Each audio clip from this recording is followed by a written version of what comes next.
Be me, Rachel, 34, civil engineer.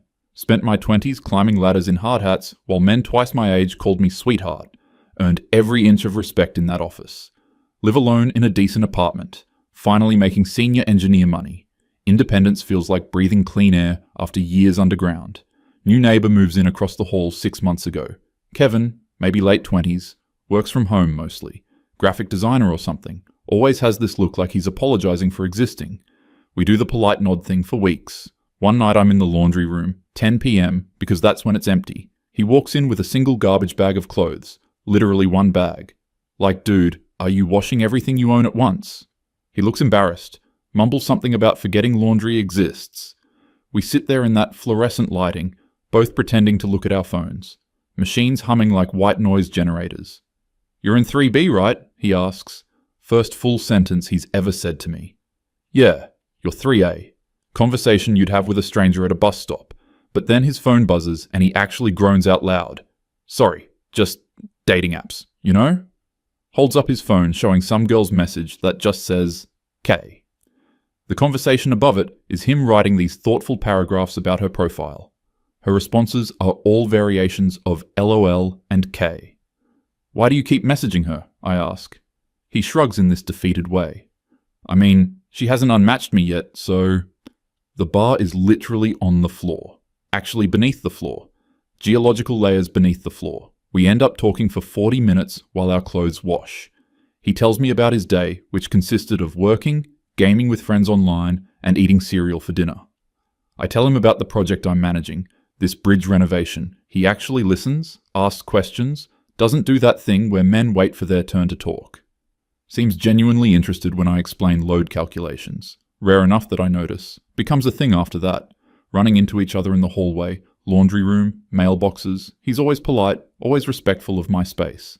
Never does that thing where guys use friendliness as a down payment on sex. Just lonely, I realize. Profoundly, obviously lonely.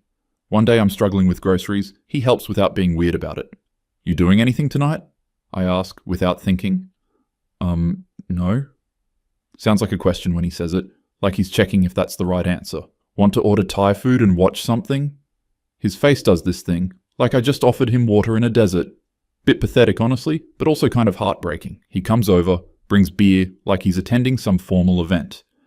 We watch some documentary about architectural failures. He's relaxed for the first time since I've known him. Mentions his friends, Tyler and William. We play online together most nights. That's cool. You guys hang out in person much? Pause. Tyler visited last month for a weekend. First time in like 8 months. William lives too far. We've never actually met in real life. Let that sink in. This man's closest friendships are entirely digital, except Tyler, who he sees twice a year maybe. I think about my life, my work friends, my college roommate Sarah, who I get drinks with, my climbing gym crew. Not a massive social circle, but like real, present, physical humans. Regular interaction that doesn't require Wi-Fi. Kevin becomes my friend somehow. Real friend, not just neighbour acquaintance. We grab coffee on weekends, watch movies, he helps me move furniture. Never once makes it weird, never accidentally touches me, never does the nice guy routine, just genuinely seems grateful to have someone to talk to. Tyler visits one weekend. I meet him in the hallway, 31, works in IT, dressed like he's given up on everything below the waist. Kevin's excited, showing him around like a puppy. Later, Kevin invites me to join them for drinks. Tyler's quiet at first, then a few beers and starts talking. Man, I miss college, he says. The classes or the social life? I ask. Just like seeing people, having a reason to be around humans. Now I work remote, live alone, my family's across the country. You date? He laughs, but it's hollow. I've been on maybe 20 dating app dates in 2 years. One turned into a second date. She ghosted after that. What about meeting people organically? Where? He asks. Genuine question. Like, I don't know, bars, or hobbies, classes? He exchanges this look with Kevin. It says everything. I went to a bar alone once, Tyler says. Felt like everyone could tell I was there to meet people. Felt desperate, left after one drink. Tried a climbing gym, Kevin adds. Everyone was already in pairs or groups. Felt weird approaching anyone. They're talking over each other now, this damn breaking. Classes are all expensive and filled with retired people or couples. Volunteering, same thing. Church if you're into that, but... Oh, they trail off. I'm listening and something's clicking in my head. Uncomfortable clicking, like gears that don't want to fit together, grinding anyway. What about William? I ask. Kevin's face falls a little. William is... struggling. Lost his job 8 months ago. Barely leaves his apartment. We keep telling him to move closer, but he can't afford it. He tries the apps. Kevin pulls up a screenshot William sent him. It's William's dating profile. Normal-looking guy, bit soft around the edges, trying too hard in his bio. 0 matches in 3 months. Actually 0. Not exaggerating for effect. Literally 0 human women swiped right in 90 days. My engineer brain does what it does. Starts seeing patterns, running calculations. Kevin, 2 matches a month average, maybe 1 response, date, every few months, that goes nowhere. Tyler, similar stats, bit better because he's tall. William, statistical 0. I think about my friend Sarah. She complains about dating being hard, but she means choosing between options, filtering through matches, deciding which of the guys messaging her might be worth meeting. Completely different problem set, same words, different universe. One night Kevin and I are doing laundry again, our regular spot, 10 p.m. Thursday. He's telling me about a date he went on. Finally got one after 6 weeks of trying. How'd it go? She spent the whole time on her phone, left after 40 minutes, said she had an early morning. I'm sorry. He shrugs. Par for the course. Then quieter. I think I'm just not interesting enough. And I want to argue, but like. He's probably right. Not that he's defective, but he's average. Normal job, normal hobbies, normal conversation skills. Bit awkward, not super charismatic. Doesn't have that spark that makes people gravitate. In any other era of human history, he'd be fine. He'd meet someone through community, through social obligation, through structures that threw people together. He'd become interesting to someone over time through proximity and shared experience. But now he's competing in a marketplace, and markets are efficient. They flow toward maximum value. Why would a woman invest time in average when she can swipe until she finds extraordinary?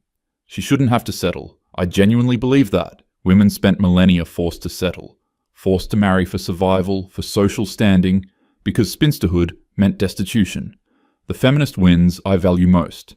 Economic independence, I support myself, own my apartment. Sexual autonomy, I choose if, when, and who. Freedom from obligatory partnership, I'm not incomplete without a husband. Rejection of domestic servitude, I'm not a maid who does that. These are victories, real ones, paid for by women braver than me. But watching Kevin's face in the laundry room fluorescence, seeing how small he makes himself, how apologetic he is for wanting connection, something feels broken in a way I can't articulate. William visits finally, takes a bus 4 hours, round trip. I meet him when Kevin invites me to join them for pizza. He's heavier than his photos, hair thinning, talks too loud, then too quiet. Can't read social cues, keeps making jokes that don't land. I watch Kevin and Tyler compensate, smooth over awkward moments. They love him, clearly. Childhood friends, shared history, inside jokes. You're Kevin's neighbor? William asks me. Yeah, we hang out pretty regularly. That's cool. Must be nice having someone right there. Something in his voice. He goes home to an empty apartment 2 hours away. His online friends are his only consistent social contact. He's unemployed, so his days are structureless. Applying for jobs that don't respond. Swiping on apps that don't match. Gaming until 3 a.m. because why sleep on a schedule? After they leave, Kevin looks exhausted. Tyler's the successful one, he says. William is... I worry about William. Does he have other friends? We're it. And we're not even there. I start noticing after that. The men at my work, the ones who aren't married, young engineers, technicians, site managers. How many eat lunch alone? How many mention spending weekends gaming, watching stuff, existing in their apartments?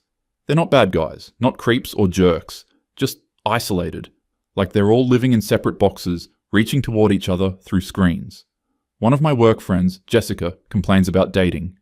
Men are so low effort, she says. This guy suggested we split a pizza for a first date.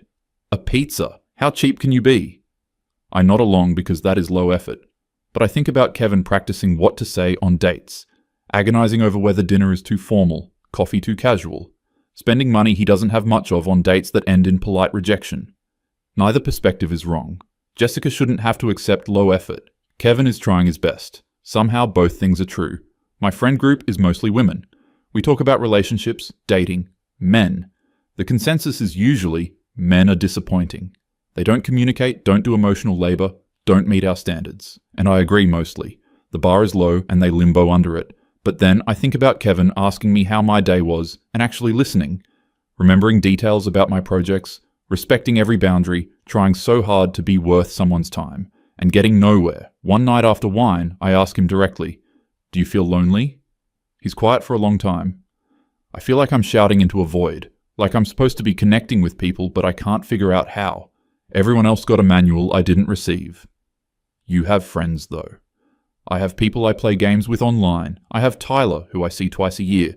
I have you, which is honestly the most consistent friendship I've had in years. No offense. None taken. I thought by 30 I'd have a partner. Kids, maybe. Group of friends I see regularly. Community. I thought life would feel less empty. His honesty is uncomfortable. Makes me want to fix it, but I can't. I can't make women want to date him.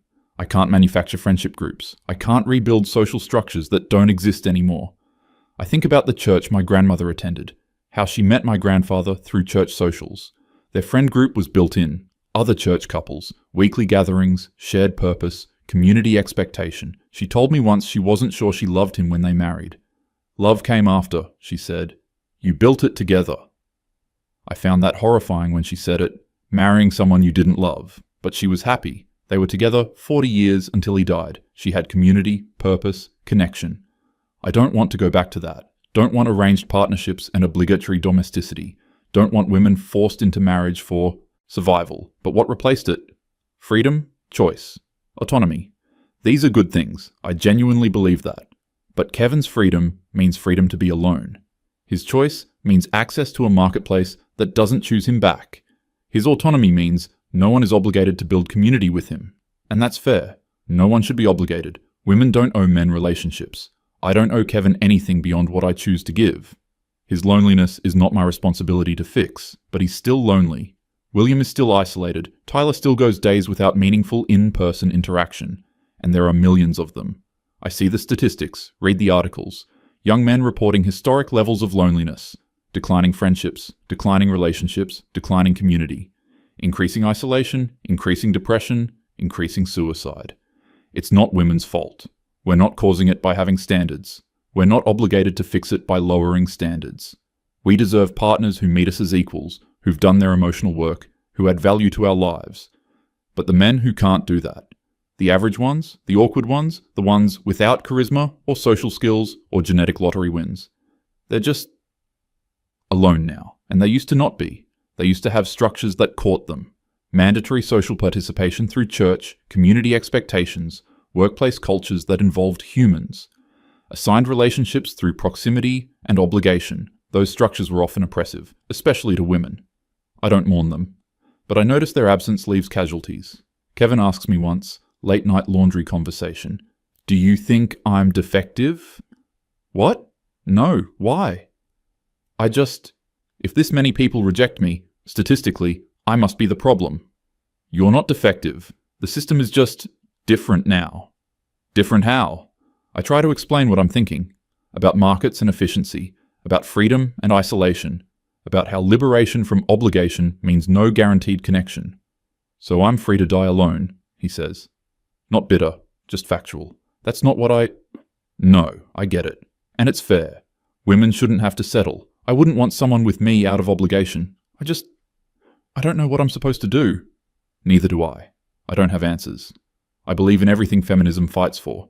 Economic independence, bodily autonomy, freedom from patriarchal control, women's right to choose partnership or not, to have standards, to demand equality. These are correct goals. Just goals. Morally right. But watching Kevin, Tyler, William, seeing their isolation, understanding it's not individual failing but systemic shift, recognizing that societal transformation has downstream effects. Some people thrive in new systems. Some people drown. Kevin's not a bad person. He's not entitled, not misogynistic, not blaming women. He's just adrift in a world that removed the structures he needed without replacing them with anything. Told him to figure it out alone. And he can't. I can't tell him to be more charismatic. That's not a choice. Can't tell him to be taller, more successful, more interesting. Can't tell him to try harder. He's already trying. Can't tell him to lower his standards. He barely has any. Can't tell him to just focus on himself. He does. It doesn't fill the void. One Thursday night, our regular laundry time. We're folding in comfortable silence. He says, "Thanks for being my friend." Of course. No, really. This is the most human connection I have.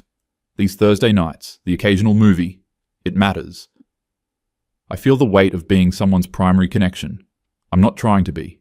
I'm just being a decent neighbor, a friend. But for him, it's everything. And I can't be everything. I don't want that responsibility, but he's not asking for more than I give. Just acknowledging what it means to him. I think about all the Kevins, all the Tylers and Williams, men who aren't thriving in modern dating markets, who lack the social skills for atomized friendship formation, who were left behind when communal structures dissolved. They're not women's problem to solve. Their loneliness doesn't obligate us to anything, but they're still human, still suffering, still worthy of empathy, even if not entitled to relationship. Did feminism cause this? Not directly. Feminism freed women from obligation. Rightfully so, necessarily so, but when you remove obligation, you remove guarantee. When you create freedom, you create possibility of isolation. When you tear down oppressive structures, you tear down structures. What remains is individuals choosing. And choice means some people won't be chosen. I don't know what the answer is. I don't want to go back. Don't want women forced into relationships. Don't want community built on obligation and oppression. But I also see Kevin's face. The hope when someone actually talks to him. The resignation when they don't. The loneliness that's becoming his baseline. Maybe there's no reconciling this. Maybe individual freedom and universal connection can't coexist. Maybe some people thriving means others floundering. Maybe liberation has costs we don't like acknowledging. I keep being Kevin's friend, keep showing up for Thursday laundry, keep inviting him to movies and meals, not because I owe him, because I choose to. Because despite everything, he's good company. Because his loneliness is real, even if it's not my responsibility. And I keep thinking, keep questioning, keep holding both truths. Feminism was necessary and right, and some men are drowning in its wake. Not their fault, not women's fault, just the reality of transformation. Systems changing, people caught between. No easy answers, no simple solutions, just Kevin across the hall, folding laundry alone at 10 p.m. on Thursday.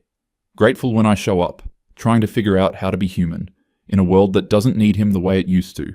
And me, trying to hold empathy and conviction together, believing women deserve freedom, seeing freedom's casualties, knowing both things matter, having no idea how to reconcile them,